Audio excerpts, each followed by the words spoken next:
দেখো প্রশ্নে কি বলেছে, একটি প্রাথমিক বিদ্যালয়ে 150 জন ছাত্রের জন্য 41 দিনের খাবার মজুত আছে। যদি 27 জন ছাত্র স্কুল ছেড়ে চলে যায় তবে বাকি খাবার কতদিন চলবে?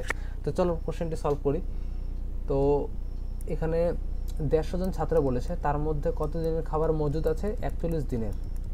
এবং সেখানে কি বলেছে, 150 জনের থেকে যখন কতজন চলে যায়? 27 জন। 150 জনের থেকে যখন 27 বিয়োগ করব তাহলে কতজন হয়? 123 জন। এবং 123 জনের খাবার মজুদ আছে সেটা বের করতে হবে, কতদিন চলবে সেই 123 জনের খাবারে।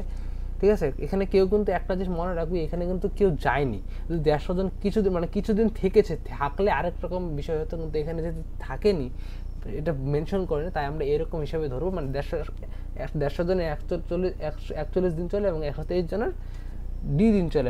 এখানে দিন মানে এতদিন চলবে, সেটা কাটাকাটি করলে বেরিয়ে যাবে। ঠিক আছে, এটা যে 3 দিয়ে কাটি, 3 4 12, 3 1 3, মানে 3 দিয়ে কাটবো এবং 3 5 15, 50, মানে ডি ইকুয়াল টু 50 ডেজ। ঠিক আছে, 50 দিন।